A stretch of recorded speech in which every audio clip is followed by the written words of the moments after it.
So we're working on an example out of the OpenStax Statistics text from Chapter 9. So this is going to be talking about hypothesis testing, and it's the example with bread height. So just as a friendly reminder, you can always reference the text for free. There is a link in the description of the video. And then the Excel workbook that I'm going to work out of, you can get that for free also at my website, divideandconquermath.com. Just go to the OpenStax Statistics section.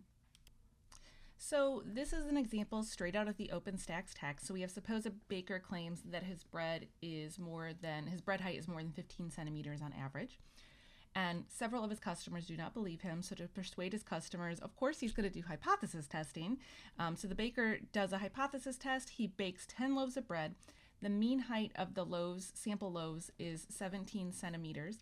The baker knows from baking hundreds of loaves of bread that the standard deviation for the height is 0.5 centimeters and the distribution of the heights is normal. So this is not in the Excel spreadsheet. This is in the book or in the slides, whichever you're using. But it's important to note here that so you do need to know like what are your hypotheses. And so I have those written out right here. So you need to state what your hypotheses are, and that'll be something that you have probably written down off the side of your sheet. And then where the Excel part comes in is kind of like how you organize all your data. So this example's been done, but sometimes it's helpful to be able to reference something that's been done correctly. So, okay, there's a few pieces of information here that you got to get straight. So first of all, the mean that we're talking about here, so I know that this talks about two different means, but the mean, so when we talk about the mean, we're talking about the mean that we're testing against. So this baker says that he thinks his bread on average is more than 15 centimeters. That's what we've made our hypothesis around. So that is the mean that we're kind of comparing everything to. Now, the next thing is the standard deviation. So that was given to us. And the way that this is worded, it says the baker knows from hundreds of loaves. We are taking this to mean a population standard deviation, which is important because then that's going to force us to use the normal distribution. So just something to kind of note. You want to pay attention to whether your standard deviations are going to force you to the normal or student's t. And then out of his experiment where he worked through this, he baked 10 loaves of bread, so my n is 10. And from that little experiment, from the 10 loaves, he found a mean height of 17.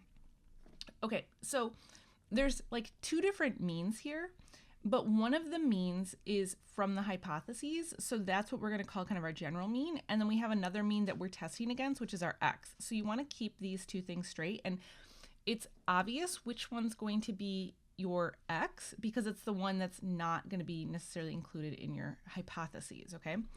Now, this is the data that we were given. And then we need to kind of modify this data so that we can use the distribution of sample means. So from that, our mean is always the same. It's the same mean for both. Our standard deviation is always going to be whatever your standard deviation was divided by the square root of n, okay?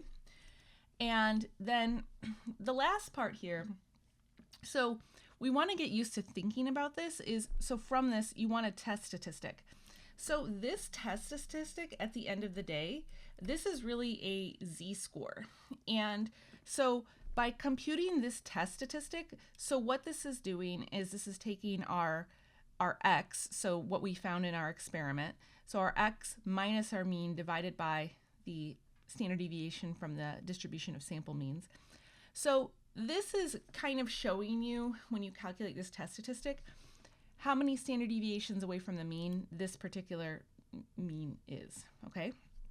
So it's going to depend, so we're gonna go through a couple different tabs in this case. And so it's going to depend on which situation you're in as to whether or not you like truly need the test stat. So just keep that in mind. You might wanna reference this later. Okay, so the way that we're going to do this particular experiment is we're just going to use p-values. And looks like some of my wording got cut off, so I can just expand that. Okay, so there are two different ways with the normal distribution that you can calculate a p-value. So one of the ways that the book tends to do this is when the book sets this up, the book just uses the normal distribution. So you can tell which distribution is being used by where the normal distribution is being centered. So notice this distribution is centered at 15. So since it's not at 0, we know it's not the standard normal distribution. So if I want to just use the normal distribution, so here is my mean. Here is that data that I found. I have from the 10 loaves mean of 17. So now what I'm going to do is I'm going to really find this area in here. And this area should match what you have from your alternative hypothesis, right? So it should go in the same direction. So here was the data that I found. I'm trying to prove this hypothesis, so I need to be in the greater than direction, so all of this matches, so I'm all good to go. Okay, great. So 2 ways that you can calculate this now. If you want to stay in the normal distribution, you can really just calculate this probability that x is greater than 17. So we're really using this distribution here. And from here, you're just going to use the normal distribution. So I'm going to take 1 minus, so 1 minus because that'll force us to calculate to the right. But then notice what I've plugged in here. I've plugged in my 17 for my x, I'm using my mean, I'm using my standard deviation from my distribution of sample means, and then I've got true. And this basically comes out to like 0, okay? The other way that you can do this though is you can use the standard normal distribution. And the standard normal distribution is where the test statistic actually comes into play. So instead of having this distribution, then we would have the standard normal. So now I would be centered at 0. And my test statistic, instead of being 17, it would now be this test statistic of 12.6. So notice how this particular formula is set up. It's 1 minus, and then I use the norm.s.dis function using that test stat. And that's all I have to do in that case. So what is happening between these two formulas? So when you use the norm.dist function, you are giving really Excel all the information that it needs to calculate the test statistic anyways. So Excel kind of does the work to find the test statistic for you. Otherwise, you could calculate the test statistic on your own and then use norm.s.dis. So we've talked about this in other workbooks of like what the difference is between the two and the importance of flipping between the two. And in this particular chapter, it's going to be important that you kind of wrap your head around the two distributions, because as we move through these other tabs, you're going to see why this might get a little bit confusing and why you want to keep this straight. And so finally, I can't forget to make the conclusion here. So remember, the phrase here is if p is low, the null must go. So just a few final notes on this, I guess. So in testing this, so if there's no alpha given, just assume it's 5%. So I am comparing this amount of area to 0.05. And so if this is smaller than 0.05, then I reject. So clearly 0 is as small as it gets. So we're going to reject the null hypothesis. And so that will be kind of our final conclusion here. So just to kind of make sure that you're getting the general idea of this, just the final note really.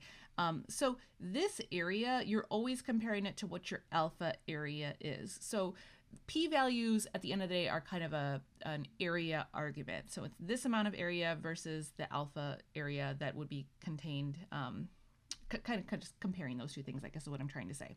Okay, let's try the next one.